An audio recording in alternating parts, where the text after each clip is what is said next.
being in NIHLOTEP, being in this long-term, highly authentic art project that you show to people, changed our lives. Like, how has it shaped our lives? How has the process of being in the band and doing what we've done, it changed who we are as people, or shaped who we are? Okay. How about you start? Yeah, how about you start? How about I start? How about you start? Oh, it's convenient. Yeah. I get to phrase the question and answer. Yeah, okay, well, I mean, I'll start if you want. Well, yeah. Okay, I'll start. Like in basketball when you're like, and then the other guy's got to do something. It's like that. Okay, it's like that. All right, seems fair. I'll dribble. NIHLOTEP definitely has... it taught me a lot about community, and it's taught me about friendship, and it's taught me about ways of learning, ways of noticing. Through NIHLOTEP, I've definitely learned a lot of observational skills, like noticing when band members are doing what they say they're going to do or not, or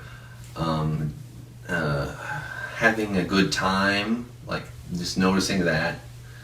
Oh, not just like whether or not they're playing on time and playing the right notes, or if but they're also, having a good time. But yeah, if they're okay. How Being in NIHLOTEP has really taught me observational skills in a group goal dynamic. It's like in high school, I didn't really have. I mean, the group goals there were like to make a short video, which we would do really quickly and then waste time after that. Yeah. So this was what really was kind of okay. Well, there's a collaboration, and we have this thing, and we're going to make it together and then present it on time together to people we don't know, because it's like, okay, and that taught me about like the why of things.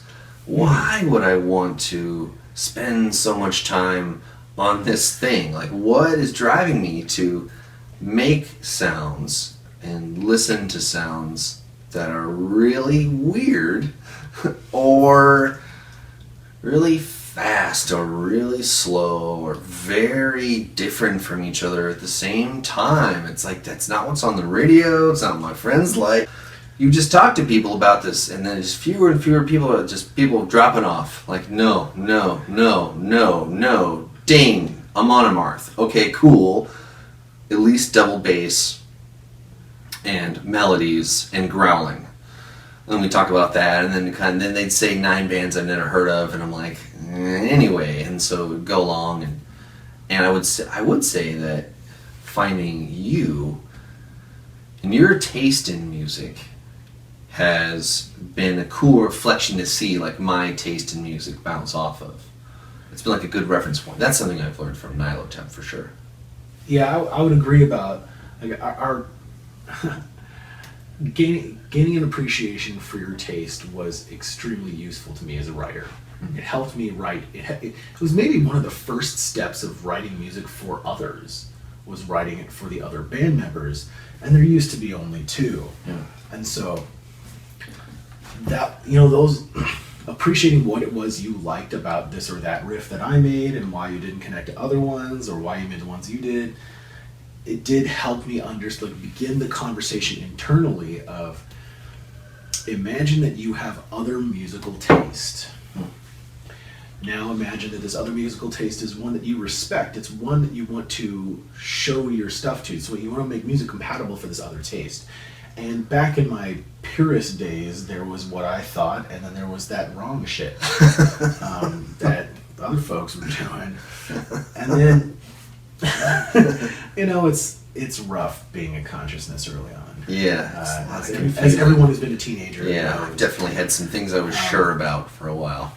So you have to be knowing that little. You have to have strong beliefs in a state of that incredible ignorance. Yes. So just to survive. That's the thing. So later on, it became apparent within the band space, like, oh, okay, I really want to make music for the whole band would enjoy playing. And the first piece of that was making music that you thought was cool, or that Okay. trying to hone in on like what does Drew like, what does Drew not like, how can we make that. We're talking about Nemesis. Yeah, the Apocryphy days. Okay. Nemesis was a big step forward with that. Yeah. There were lots of steps, and also grappling with like how important of an audience the band really is. Like the band, if you haven't been in a band, the band is the most important audience in the world, because the band is the one that is the audience that can make it happen. Like it's within their power to achieve, and they have to feel connected to it, or else they won't play it with great connection and authority, which is how it sounds cool. Yeah. And how it looks cool and all that. I feel like for a lot of musicians of weird ass genres, or musicians of extreme metal, for instance, often get into it in a solo way. Maybe with a couple friends, but being in a band is, I think, important training for solo practitioners to help them warm up for the general public. Yeah. Yeah. Okay. That's something you learned. That's definitely something I learned. And that's definitely a way it's affected your life. Yeah, it trained me empathetically. I don't know what you think, but I liked what you said about how it's not. You tend to kind of like, in the process of making really extreme music, like ask yourself a lot of interesting questions, because if you're doing a very strange thing and you're doing it with great vigor, the natural question that comes up is like, why? Like, why do I like these? Why am I doing this? Why am I doing this all the time? Why? You know, it's like it would come up at certain times. Like I try to explain to my dad. Okay, Dad. So I'm going to play this music that's like very few people like. It might get a wider audience over time, but really mostly it's a very small audience. But they know what's up. Yeah. Except some of them, which are wrong. Right, they like the wrong bands or something. Sure. It happens, but they know what's up. So I'm trying to make music for them. It's really hard to make. Yeah. Especially the version I want to make. It's ridiculously hard for me to make. It can take a lot of time. Good deal of monetary investment as well. And people generally don't get paid.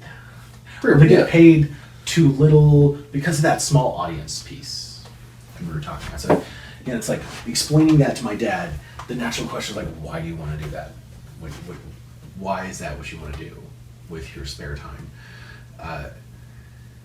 And inevitably the answers would sort of come back, well, because that's how I connect to the truth. That's how, like, that feels, our band, the music we make, feels more true to me than any other form of communication I engage in, than any other way of expressing certain parts of life. Especially back then, it was the unexpressible parts. Like NIHLOTEP said the unsayable for me. It made the sounds that went on in my head that I couldn't communicate in any kind of regular way. Yeah. That were so indicative of the feeling of life, and there's certain parts of the feelings of life. I feel like being in the band has given me a really solid reason to self-reflect. A responsibility to understand what it is that I think and why I think it, and what I want others to think and feel as a result of my presence. Yeah. What is that? Because I feel like, you know, if you're making art for fun, maybe it's, I mean, art is supposed to be fun, but if you're making like silly, non-serious art, it's different. But if you're making serious stuff and you're making it authentically and saying, this is really me, then, well, it begs the question, okay, what's really me then? And then you look in there, and some of the material looks fantastic, and then some of the material looks really messed up. And additional questions about, do I want to show them this or that or the other part? And if the answer is no, why am I keeping those parts? If the answer is That's a really good no, question. then maybe what I should be showing is me shifting out of this kind of thinking. And I would like when I write our music lyrically, and I don't know how it is for you to write on the instruments and such. I know what I've heard, but when I write it for it lyrically, I write about what I don't yet understand, where I'm going, and by setting the scope of the song, I learn about that thing in the process of writing it. And that thing is often both me and the world, the other band members, and some topic all at the same time, plus the sounds, and how to make the meaning fit the sounds too. And those things rattle around. But I feel like if I didn't have an authentic art project that demanded me to say what it was that I felt for real, and make the kind of rock and roll that I think the world should have needs. That's also very much authentically me. Like, it's a tall order. Yeah. And it makes me Rock really and roll is self-reflective. pretty important, and that's what we're doing. It's where metal came from, and it's easier to identify with a larger, for me, lineage when we say rock and roll, because it's like, it is true, but it's also crazy metal, which is this offshoot, but there's a lineage. Writing for NIHLOTEP is this interesting nebulous space where it sort of comes from like nowhere into my mind, and I can't get it out, and then I find it on the guitar. I know you know this method. And then sometimes it's like I was playing something with the guitar and some accident happened that I was like, whoa, that was cool, I want to do that again. Or I just was, jamming and some repetitive thing occurred. And it's been cool that NIHLOTEP has been this really welcoming space for my art. I really feel very seen, very heard, very received in the group for my ability to contribute. This is super awesome for me, by the way. Cool. And I feel really confident that if I have an idea that I'm semi-excited about, it's probably going to go over pretty well with the group. And if it doesn't, it would be a minority. And so, there are many things that it happened exactly as I imagine in my head, and we all do it together, and it's really great. And same thing with you. You probably have things in your head, and occasionally they exactly happened how it sounded in your head for a moment. Yeah. And then, sort of, after that, right? Yeah. So it's like that. I mean, that's this shared thing where we're sort of like if I made music by myself, which I'm going to do, it's going to be very one-dimensional. It's going to sound super drewy. Lots of tapping over crazy grooves. And, it'll be cool for 3 or 4 minutes, and you'll be like, all right, I'm looking for something else. And that's just really cool. Something that's really affected me about NIHLOTEP is really going it is great that I have my own intentional style. And it can be also so true that other people, namely you, have your own intentional style.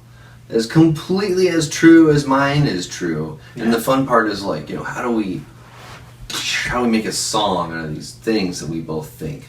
Yeah. And then we agree on make this thing, and it's a truly genuine experience. Yeah, I agree. And that's a cool thing to notice, that we have a very open and welcoming environment to strange ideas, to people's creativity. And I think the band members along the years who have really enjoyed being in the band were the ones who enjoyed opening up and sharing strange personal ideas about what would be awesome if a band could possibly do. Strange riffs or things that other bands would be like, it's cool, but I mean, what the fuck even is that? Look at all this woolly woo. I don't know. Timing. What? Why'd you do it there? Well, I had to. Yeah. So I definitely connect with that, and it's taught me that the shared product is more than the sum of its parts. When it works right. When you work with other people, you make a thing that's beyond you and beyond them. Yes. When it goes right. It goes well. It takes on a life of its own, as they say, right? It's this it's like creating a consciousness, because it's this combination of various different consciousnesses, but it also has its own life, because when people hear it, they respond to it in their own way. As a thing, as a one thing. Yeah, as one object, and they Totally. interpret it their way. And that's like a cool way of communicating. I really jive with you when you said, like, especially early in NIHLOTEP was the only way that you could feel fulfilled expressing that part of your experience. Yeah. I definitely identify with that. There's just certain you can't say that. You can't say those riffs. There's the only way to really feel expressed and listened to is if someone out there hears it and goes, "Well, that's cool." Yeah. Yeah. And then it's like, "Oh, somebody heard me," sort of. And it's funny that you know, people gain their voice over time. You know, people like they look to find their voice, and they discover it, and then after they discover it, then the question arises of what to do with it. Mm. And what to do with it involves refining it in some manner by applying it to something. And I feel like our early material, we were designing our voice and claiming that it was legitimate and making it exist in the world, right? Innovating the basic SBQR. yeah, the stuff we were willing to play with, the knobs we were willing to turn, like the changes we were willing to make in standard music, and the ones that we wanted to retain because we liked them. It was kind of like our Metallica's Kill 'Em All. Like, we basically sort of like pressed every button on the board as it stood then at some point. Mm-hmm. Like every lever, all the buttons, okay. And I feel like having done that, we naturally write in a much more focused manner. Hmm. Hatchings are always messy and glorious and kind of scary looking. But after that, the creature learns to navigate intentionally.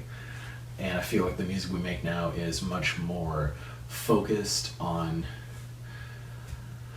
a topic or a wavelength that we build together. Like, we know what we're making together a lot better. We have better communication about what it means to different members and the meaning that we want to see reflected in it. That's cool.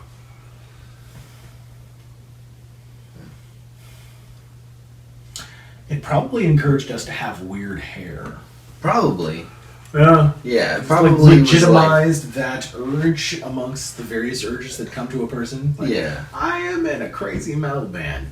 I could keep growing it out. It's like that's okay. If it's you could just say that at your job. You're like, well, why do you have a crazy beard, or why is your hair too long? You're like, I'm in a metal band, and they're just like, there's no. Like, it does happen. Okay. Or, oh, cool. One of those. Yeah.